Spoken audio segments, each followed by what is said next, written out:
I'm going to do something I've not done before. I do that a lot. I've turned a number of multi-axis pieces in the past. Three-sided turnings like I recently did.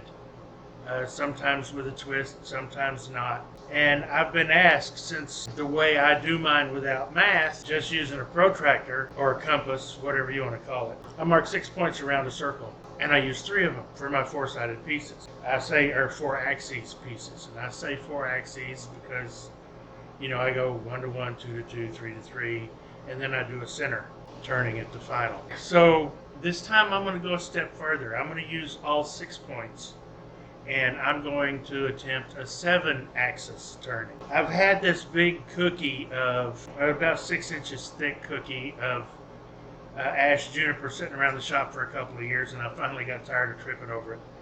I haven't been able to figure out what to do with it because it had a big hole right here. I don't know if you can see that hole, but it goes all the way through. It went all the way through the cookie. And so I cut this into quarters, and this is one of the bigger quarters.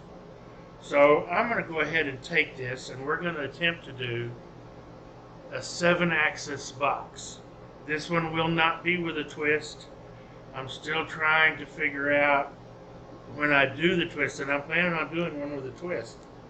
I'm trying to figure out how many spaces I want to skip on one side. So that'll be a future turning. But right now, let's get to this 7-axis turning and see what we can do. I'm going to try to get rid of as much of this bark inclusion as I can, but I'm not going to let it stop me from doing what I want to do. I may just highlight it with, saturate it in super glue and highlight what's left of it. We'll just have to see. So enough of me running off at the mouth here. Let's go to the lathe and have some fun. First thing I have to do before I make any marks or anything on this, first thing I have to do is make it round. So let's go make it round. Get my face shield on. Let's make it round. It's a little out of balance for now. Got my dust collector on.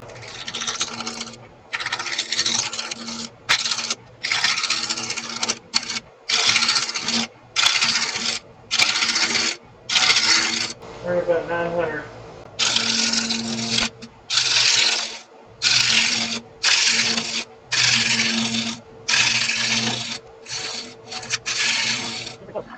Getting pretty close. Oh wow, I did not know that was there. That is a huge bark inclusion. That one turns out bigger than I thought too. We may have to rethink this piece, folks, and use it for something else. I really don't want that big void in there. Not when I'm doing a multi-axis. Wow, it goes all the way through there. See my point? That goes all the way through. Wow, I was not expecting that. Okay, so I'll finish cleaning this up later. Let me go fetch me another victim. Okay, I've got another piece on the lathe. I've got a nasty inclusion here. I don't know what's going to happen. Got one there. For all I know, this goes all the way through. No, I don't think it does. So we'll see.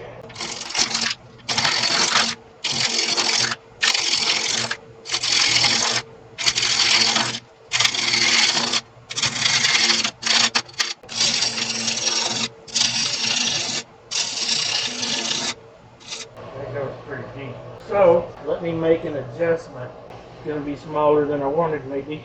Okay, I moved my radius a little bit. That will help me get rid of some of this stuff.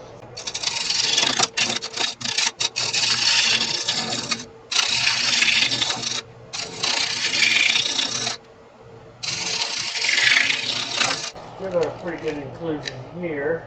And it's going to go all the way through to this one. Nothing I can do about that. Yeah, see?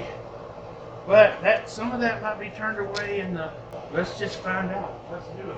And see what we got. First thing I want to do is square this end up. This one's not too bad.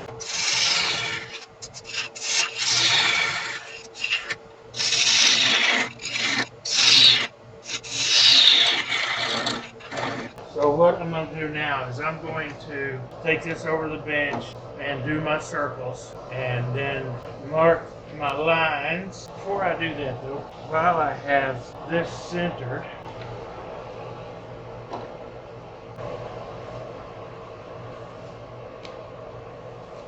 that's my reference mark where 1 and 1 will go. I've got my reference mark drawn on here so you can see that, so I'll know where to line up 1 and 1. Okay, now we change holes and go 2 to 2.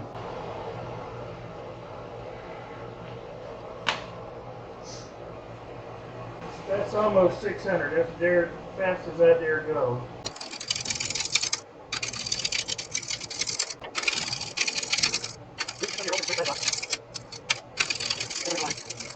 A little past it, but by the way, these are made here in the shop. They're homemade. Just a piece of pine, an old fine thread 1/4 inch bolt that I had, and believe it or not, this that the Velcro is stuck to is an old tennis shoe sole. Gives it just the right amount of cushion.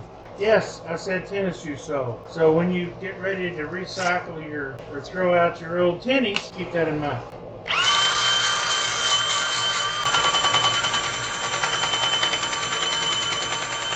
That's 600. Okay, now we go to 3.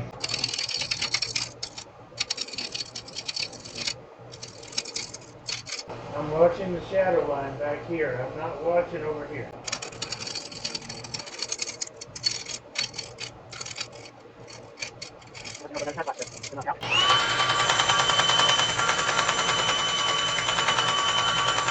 Go to 4.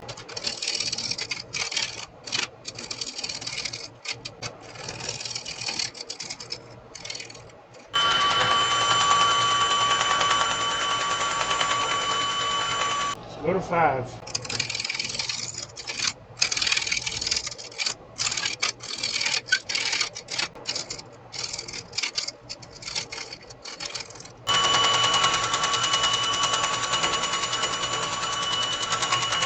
Now we go to 6. And I made these too close to my red line. By the way, they should not be gone like that's gone, but I still know where it is.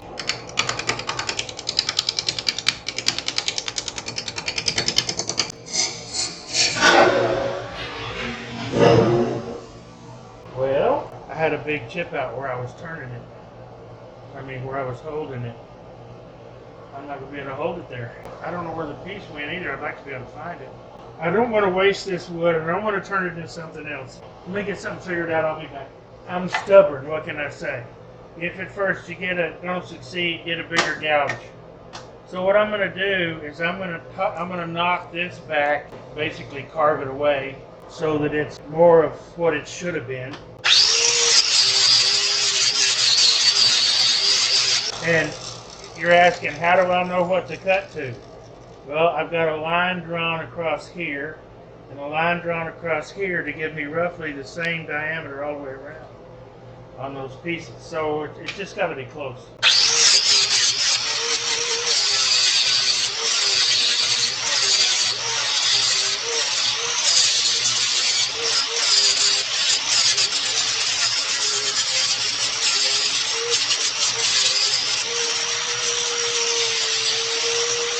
See? Just like that.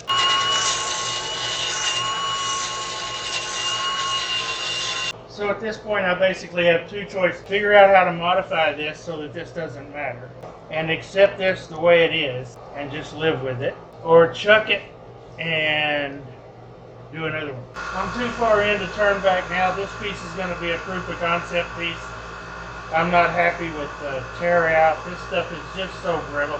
So what I'm going to do, right now I'm going to cut a tenon on each side.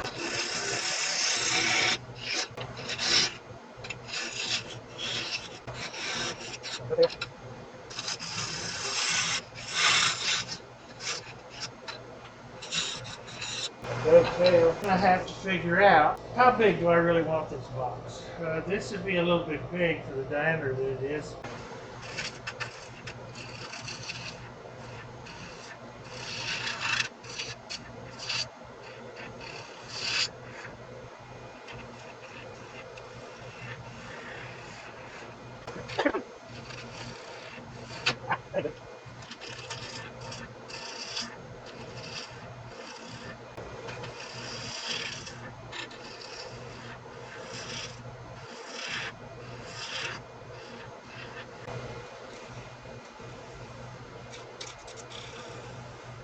just put a fresh edge on that, so it should cut as sharp as my skew, and it is. I'm not quite there yet. I'm going to flood this with some sanding sealer and then stabilize these cracks with CA before I go much further here.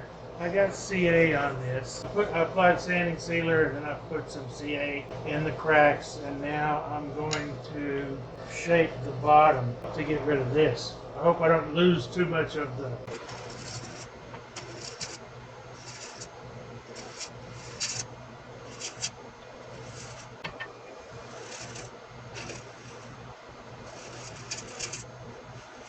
Okay, I'm almost down far enough there, but I'm not here.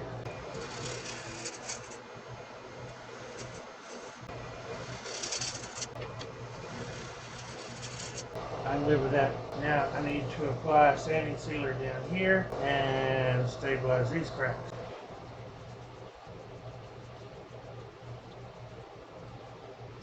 I'll let that dry, hit it with some CA, and I'll come back when all that's done. Okay, I've got the cracks filled and I've got it smoothed out.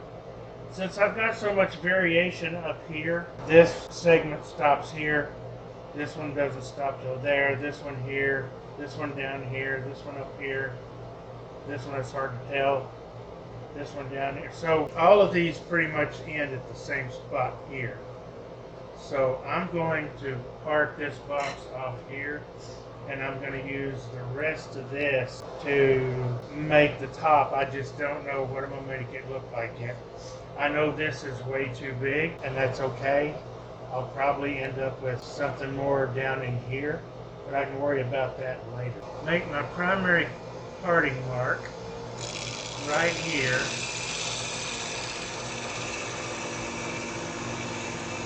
That looks good. This will give me my dimension for the top and the bottom.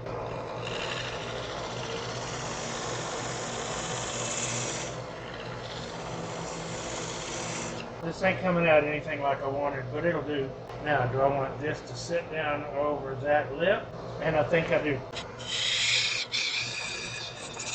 I left enough at the top for me to see where I need to cut to, and I've got that little lip here on the bottom. I'm going to leave that just like it is. So now it's time for me to sand this bottom up, because I'm not going to do any more to the outside of the bottom.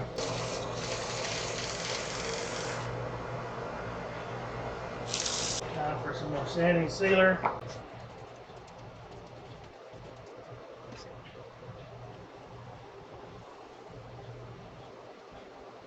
Be pretty. I mean, grain's pretty. I mean, that's going to be pretty. I like this shape actually a little bit. I wish there was more of this here, and I'm going to try to save as much of it on this side as I can. But I need to figure out in my head what I want to do with this. But for now, it's time to part this off, turn it around, put it in the chuck, and hollow it out. I still don't know what kind of finish I'm going to put on this yet either. See how pretty that is? I really like the look of ash juniper when it's done in a piece.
That's good enough.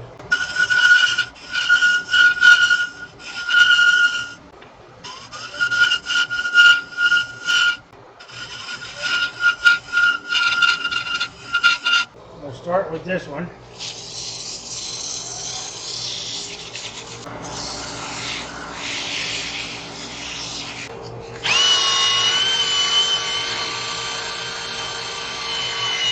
That's 400 on the inside. I think that's enough. So, throw some sanding sealer on the inside.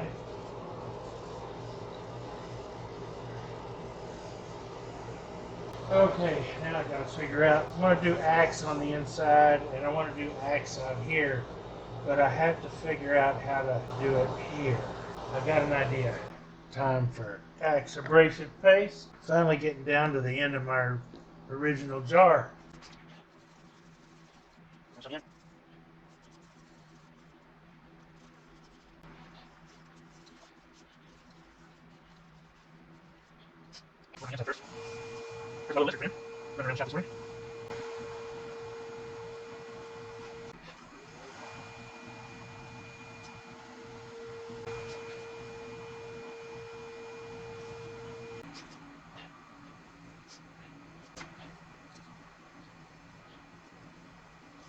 That has a nice look to it. Now I'm going to apply some polish and restoring paste.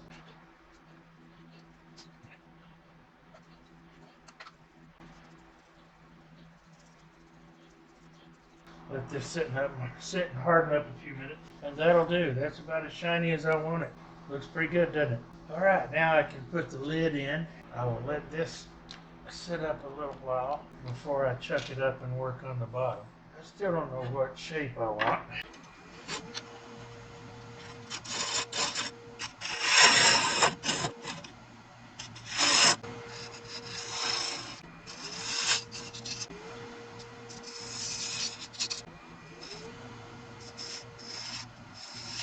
Ooh, it's closer.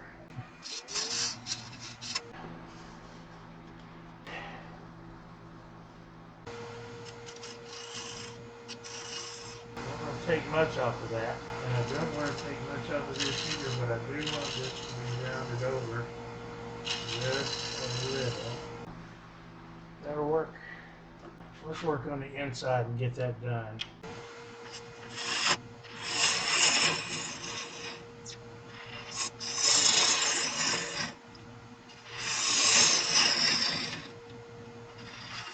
I think that's pretty good. That'll do. This is Ron Brown's best texturing tool. Oh, that's nice. Refine the edges with my point tool. Got one right there. Right there. I'm going to apply some blue hamster sheen embellishing wax. You can see the texturing I did on the inside. I'm going to use this blue wax. Why blue, Billy? Because it will contrast nicely with the cedar. And what I want to do is I just want to fill.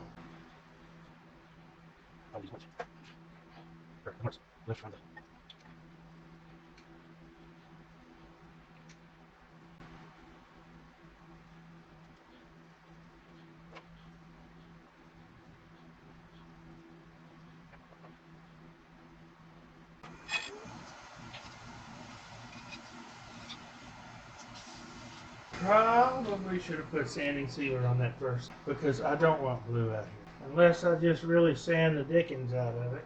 I'm afraid I just messed up.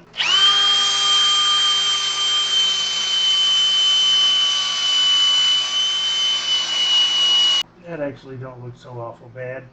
So I want the top to be about right there. And the rest of this I can make into a finial.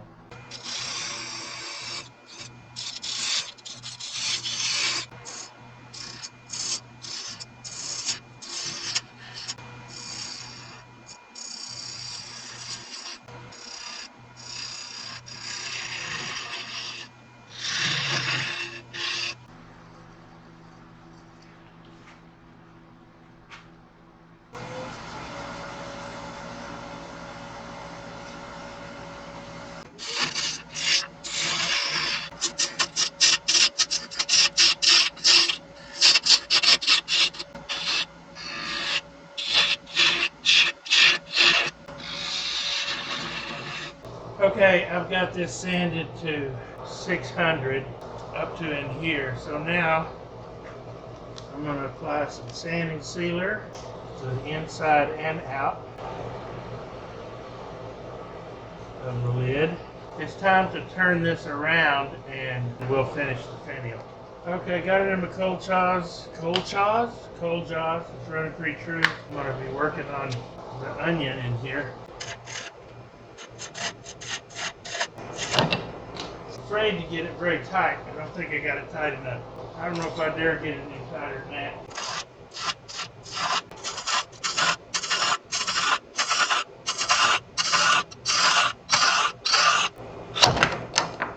And that's what happens when you get a cake. So I'm going to leave this up for the time being, just to ensure that doesn't happen again.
Still a little fat right there. I got a nick from where it flew off.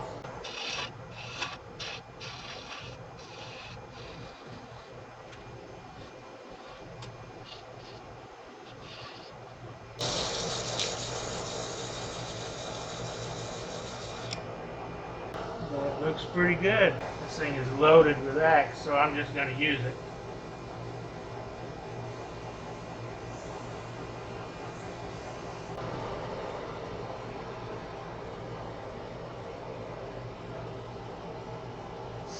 And that's axe polish and restoring paint.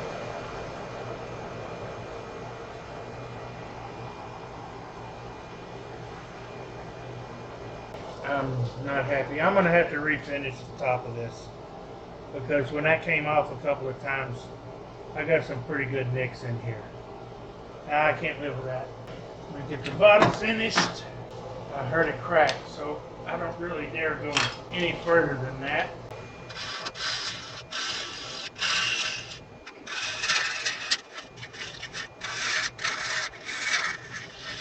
Hopefully this one will stay in.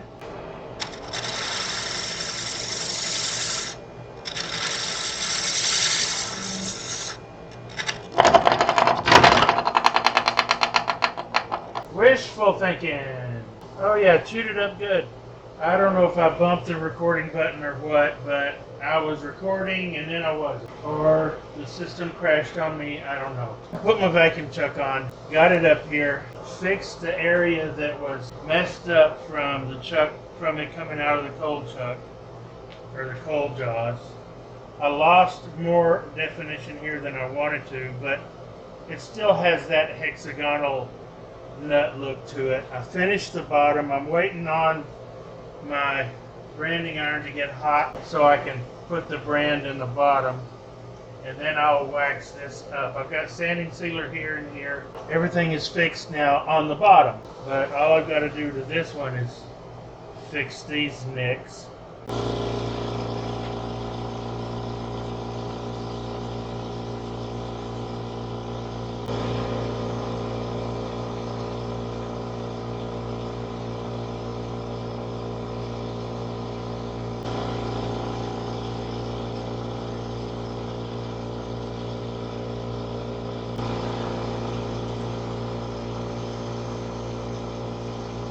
It's not perfect by any stretch. For a proof of concept piece, I guess it'll work. Now we'll see if we can get this one centered.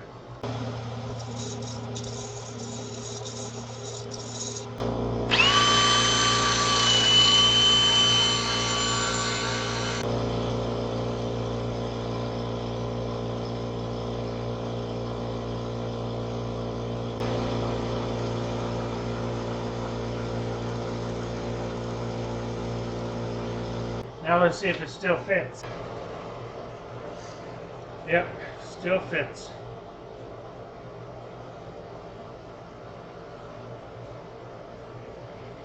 I actually like it, I think. Not happy with that, but for a proof of concept piece, again, I think it's going to work. So here it is, a proof of concept box, and the answer to the question, do you have to do just 3 sides on the multi-axis, or can you do more? And it should be pretty obvious. You can do more. This has 6. I don't think I would go any more than that. I textured the inside and used Hampshire Sheen blue embellishing wax. I wish I hadn't got the wax outside the line. I tried to clear it out best I could. I just couldn't. But it is what it is. The bottom looks real nice. It's not perfect. My logo didn't come out perfect. As usual, as always, the figure in this juniper is just, I love it. I always do. It's just awesome. It looks great. But this stuff, man, it's just brittle. It's not a tight fit, but a nice one. And overall, a nice little box. So yes, guys, you can do 6-sided boxes. It's a 7-axis turning. But again, the piece has to be big enough, or it just, I think you'd lose it in translation. What's next? I may try one of these again or something like it. I'm going to try another 6-sided turning, another box. I may put a twist in this one. I'm still working out the issues. But this time I'm going to use a piece of live oak. It may be substantially more difficult. We'll see, because live oak's pretty hard stuff. Oh, Eddie, I don't know if you noticed, but when I hollowed this, I didn't use a Forstner bit to drill it first. I just hollowed it out. He has a point of contention with that sort of thing.